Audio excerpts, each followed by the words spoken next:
अब यहाँ पे मैं आपको एक बात बताऊंगी और आप लोग जो है ना हैरान हो जाएंगे मेरी बात सुन के। जो यार नमाज तो आपने पढ़नी है, चाहे दुनिया इधर की उधर हो जाए। 5 वक्त की आप नमाज नहीं पढ़ रहे हैं तो आप किस बात के मुसलमान हैं? हम लोग जज करते हैं लोगों को कि जी शोबिस की है तो ख़राब है। तो एहसन खान के बच्चे बहुत प्यारे थे, बहुत मासूम। ये हकीकत है इस शोबिस की।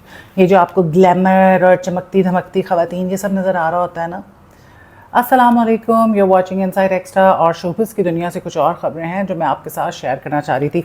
सबसे पहले एक जो ख़बर है जिसने सबको बहुत ज़्यादा फ़िक्रमंद किया हुआ है वो है राबिया भट्ट की। राबिया भट्ट जो हैं अपने ज़माने की टॉप की मॉडल थी। अभी तक भी वो मॉडलिंग कर रही थी, साल 2 साल पहले तक भी, और वेरी अट्रैक्टिव। अब लाहौर से उनका ताल्लुक़ है। उसके बाद वो ड्रामा इंडस्ट्री में आ गई और मैं समझती हूँ कि इतना बेहतरीन एडिशन था राबिया भट्ट वाला।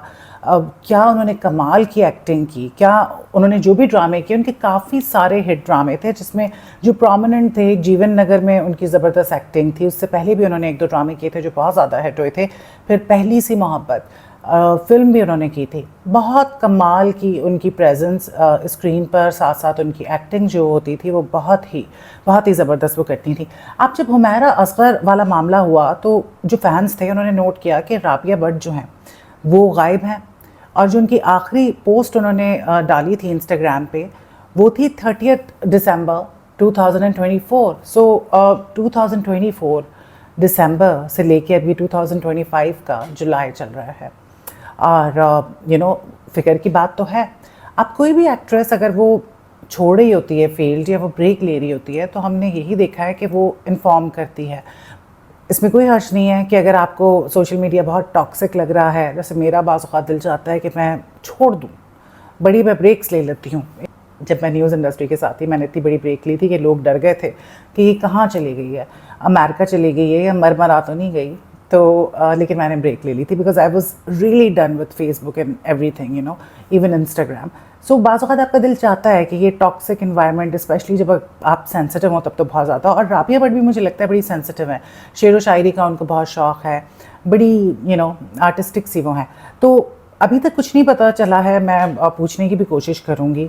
मेरा इरादा है कि कॉल करके किसी से जो हमारे म्यूचुअल फ्रेंड्स हैं कि राबिया भट्ट का हाल अहवाल जो है वो पूछा जाए। तो ये बड़ी एक फ़िक्र वाली बात है कि राबिया भट्ट भी 2024 दिसंबर से जो है मंजर आम से गायब हैं। अल्लाह ताला उनको सेहत तंदुरुस्ती वाली ज़िंदगी दे। अल्लाह किसी की भी बेटी के साथ, किसी के साथ भी ऐसा ना करे।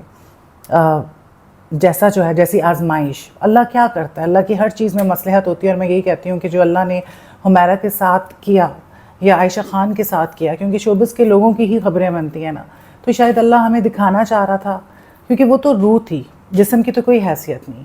रूह जो है वो अपने खालिक हकीकी से जा मिली, उसके बाद जो जिस्म था वो रुलता रहा, वो पड़ा रहा बेयार और मददगार। तो शायद वो हम सब के लिए एक आई ओपनर था, यकीनन आई ओपनर था। ये अल्लाह का हमारे लिए पैगाम था।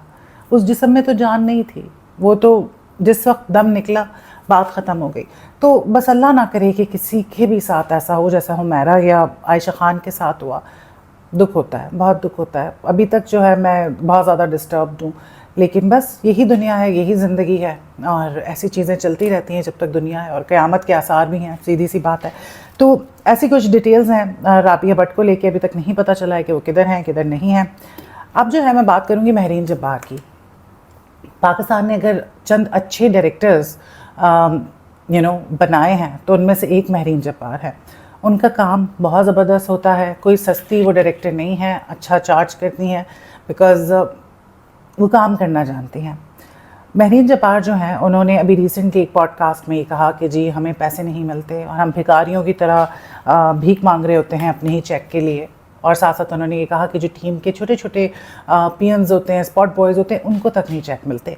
अब यहाँ पे मैं आपको एक बात बताऊँगी और आप लोग जो है ना हैरान हो जाएंगे मेरी बात सुन के। हम जो है बैक टू बैक मैंने 3-4 प्रोजेक्ट्स किए। एक प्रोडक्शन हाउस था जो जियो के लिए प्रोड्यूस करता था। ये मैं बात कर रही हूँ आज से 6-7 साल पुरानी, 2017-18 तक मैंने आई थिंक वहाँ पे काम किया। आप सोच नहीं सकते कि इतना रुलाते थे चेक्स पे, इतना रुलाते थे। डेज़ आपके पर डे आपको मिल रहे होते हैं, आपके डेज़ खा जाते थे। जो पैसे मिलने होते थे वो पैसे आपको नहीं देते थे। कॉल्स आप करते रहो। हत्ता कि जो बेचारे छोटा जो आपका स्टाफ होता है जो बहुत दिन रात मेहनत करता है सबकी वो खिदमत कर रहा होता है, पर डे उसको पैसे मिल रहे होते हैं बहुत थोड़े से, उनके तक पैसे खा जाते थे। और अपना इनका लाइफ स्टाइल अगर आप देखें तो आप हैरान हो जाएं। तो अहाद रज़ा मीर उसमें उनके भी शेयर्स थे, वो भी ओनर थे उस प्रोडक्शन हाउस के, और एक दूसरे डायरेक्टर हैं वो थे, आई forgotten the name, very famous. कुछ और वजूहात की वजह से भी वो भाई साहब बहुत ज़्यादा फेमस थे। तो खैर एक हमारी टीम का लड़का था, मुझे नहीं पता था, मैं तो बाहर थी इस वक्त शूट पे, तो मुझे बताया हमारे उसी प्रोडक्शन हाउस के एक लड़के ने कि उसको चेक नहीं दे रहे थे, उसके फादर को हार्ट अटैक हुआ, वो हॉस्पिटलाइज हो गए, और जब वो हॉस्पिटल में थे डॉक्टर ने पैसे मांगे तो उसके पास पैसे नहीं थे। वो यहाँ के रोता रहा प्रोडक्शन हाउस में, फाइनेंस डिपार्टमेंट में, कि पैसे दे दो, मेरा बाप हॉस्पिटलाइज है, लेकिन उन्होंने पैसे नहीं दिए, और उसकी बहुत मामूली सी रकम थी। उसके फादर की डेथ हो गई because he did not have money. और ये कोई मूवी का सीन नहीं है, कि रियलिटी है। और उस लड़के ने उसी फाइनेंस डिपार्टमेंट में आके खुदकुशी करने की कोशिश की, उसको हॉस्पिटल लेके गए and all of that, and I don't want to talk about this because this is very disturbing, लेकिन ये हुआ है, ये हकीकत है इस शोबिस की। ये जो आपको ग्लैमर और चमकती धमकती ख़वातीन ये सब नज़र आ रहा होता है ना, ये इतनी मेहनत करते हैं, गर्मी में खून पसीना एक करते हैं आखिर में इनको, और बहुत सारे एक्टर्स हैं इसमें। जब महरीन जब्बार जैसी इतनी मंजी हुई डायरेक्टर ये बात कर सकती है, तो जो दूसरे एक्टर्स हैं बड़े बड़े, किस किस का नाम लूँ मैं यहाँ पे नाम ले नहीं सकती, प्राइवेसी वाली बात है। मैं अगर आपको बता दूँ ना कि कौन कौन से एक्टर्स हैं जो अपने चेक्स के लिए रो रहे होते हैं कि जी मुझे पैसे दे लो। फैसल कुरैशी की मिसाल आप ले लें, उन्होंने एक दफ़ा डाला था ना कि अगर अब मेरे पैसे नहीं दिए तो मैं यहाँ पे आके बता दूँगा अपने सोशल मीडिया पे कि मैं किसकी बात कर रहा हूँ। अब फैसल कुरैशी 70, 75, 80, 90 में एक दफ़ा प्रोड्यूस करने वाली थी ड्रामा बैक इन 2016 और 17। सो मुझे था कि मेरी बातचीत हो रही थी कि फैसल कुरैशी को लेना है as a hero Nauman Ijaz को, तो 70, 75 2016-17 में उनके चल रहे थे। तो अब आप सोच रहे हैं कि कितने चार्ज करते होंगे, उनके तक पैसे जो है खा जाते हैं प्रोड्यूसर्स। तो खैर ये एक बहुत ही बेहानक हकीकत है, लेकिन ऐसा ही है। महरीन जब्बार ने जो कहा बिल्कुल ठीक कहा, ये हकीकत है शोबिस की, मीडिया की। न्यूज़ चैनल्स भी ऐसे ही करते हैं बाय द वे। अब हम आ जाते हैं सरदार जी 3 पे। सरदार जी 3 जो है उसने $2.76 मिलियन जो है नॉर्थ अमेरिका में बना लिए हैं। और अब ठीक है जो भी है, इंडिया में उनको बैन कर दिया गया। दिलजीत जो है उन्होंने कहा मुझे कोई फ़र्क नहीं पड़ता, इज़्ज़त देने वाली ज़ात अल्लाह की है, और मैं तो गाना पसंद करता हूँ और मैं गाता हूँ, और जो मौसीकार होते हैं, गुलकार होते हैं, उनकी कोई सरहदें नहीं होती। उन्होंने स्टैंड लिया, हानिया आमिर को अपनी फ़िल्म में रखा, नहीं निकाला, और उनकी फ़िल्म ने जो उसके पैरेलल दूसरी मूवीज़ आई थी इंडिया में, उन्होंने बिज़नेस नहीं किया। और सरदार जी ने पाकिस्तान में, यूके में, बांग्लादेश में, एंड यू नेम इट, जहाँ जहाँ उर्दू पंजाबी जहाँ जहाँ सुनी जाती है वहाँ पे मूवी हिट गई। और सिर्फ नॉर्थ अमेरिका की हम बात करें तो 40 करोड़ आप कह लें, $2.76 मिलियन उसने नॉर्थ अमेरिका में भी बना लिए हैं, और सारे मिला के तो कहाँ ही जाते हैं। और अभी तक की जो साल की हाईएस्ट ग्रोसिंग आप कह लें ना पंजाबी फिल्म जिसे कहते हैं, वो सरदार जी 3 है, विदाउट स्क्रीनिंग इन इंडिया। तो अब आप सोच लें कि जिसको अल्लाह इज़्ज़त दे उसका कोई क्या ही कर सकता है। सरदार जी ने इतना बिज़नेस कर लिया है कि शायद उन लोगों ने खुद भी नहीं सोचा होगा। अच्छा जी, अब हम आ जाते हैं अहसन ख़ान की तरफ। अहसन ख़ान जो है उनका भी रिसेंटली एक इंटरव्यू में उन्होंने कहा कि बच्चियों को 15 साल की उम्र से पहले नहीं देना चाहिए कोई भी फ़ोन, कुछ भी। और बिल्कुल उन्होंने सही कहा। उन्होंने सना यूसुफ की भी मिसाल दी कि वो 17 साल की बच्ची थी, क्यों उसके पास फ़ोन था, क्यों अगर माँ बाप चेक एंड बैलेंस रखते कि वो किससे बात कर रही है तो ये सब कुछ नहीं होता। And I do agree with him, बच्चों के पास फ़ोन नहीं होना चाहिए जब तक वो बालिग ना हो जाए। 15 साल तो आपने कम बता दी है, लेकिन आजकल के बच्चे कहाँ मानते हैं, छोटी सी उम्र में उनको होता है। आजकल का तो 5-6 साल का बच्चा कहता है कि मुझे फ़ोन लेके दो, और माँ बाप जो है वो दे देते हैं। यहाँ पे कसूर माँ बाप का है, बच्चों का नहीं है।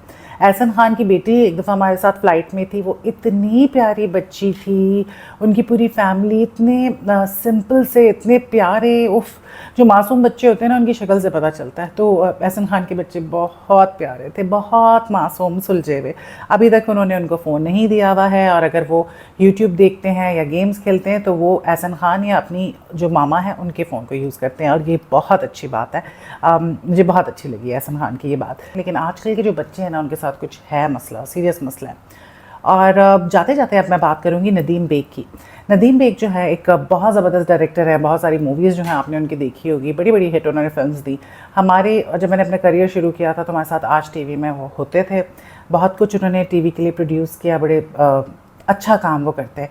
नदीम बेग ने अभी रिसेंटली एक इंटरव्यू में बताया, बात कर रहे थे, उनका एक ड्रामा आने वाला है हानिया आमिर का, तो उसको वो प्रमोट भी कर रहे हैं। लेकिन उन्होंने इस मौके पे बात की सायमा नूर की, और उन्होंने ये बताया कि सायमा नूर जो है वो इतनी ज़बरदस्त तबीयत की मालिक हैं कि वो सेट पे किसी से बात नहीं करती हैं, एक्स्ट्रा टू द पॉइंट बात करती हैं, जी कर रही होती हैं। 5 वक्त की वो नमाजी हैं, देख 5 वक्त की वो नमाजी हैं, इस पर मैं कुछ कहने वाली थी, बाद में कहूँगी। और साथ साथ जो है वो जब भी सीन करवाती हैं, इतनी मंजीवी अदाकारा, तो वो पूछती हैं कि मैंने ठीक करवाया, क्या मैं दोबारा करवा लूँ, और ना ही वो रीटेक्स करती हैं, उनको अपने सीन्स जो हैं याद होते हैं। She is so professional. Saima Noor की शक्ल पे ना एक नूर है, वाकई नूर है। तो उनके बारे में मैंने इतनी अच्छी बातें सुनी हैं कि किस तरह वो गरीबों की मदद करती हैं, अपनी फैमिली को उन्होंने कैसे संभाला, और पता नहीं किस किस को। तो हम लोग जज करते हैं लोगों को कि जी शोबिस की है तो ख़राब है, तो ये है तो वो है। पता नहीं किसकी क्या मजबूरी थी, किस मजबूरी के तहत वो आया, और अब तो शोबिस बहुत अच्छा हो गया, सारे पढ़े लिखे लोग हैं। You know, I worked in showbiz, part time ही सही, लेकिन यू नो वह बस अच्छी जॉब थी, 10 चीज़ें थी, बिज़नेस था, फिर भी मैंने किया, छोड़ दिया क्योंकि नॉन प्रोफेशनल बहुत ज़्यादा है। तो अच्छे घरों के लोग हैं, और उस टाइम पे नहीं थे, ज़्यादातर ऐसी थी जो दूसरे इलाकों से आई हुई थी। लेकिन सायमा नूर जो उनके बारे में कहा जाता है कि उनका ताल्लुक़ भी अच्छे घराने से है, और उन्होंने जो है वो नमाज़ी परहेज़गार वो शुरू से हैं, ये तो मुझे पता था।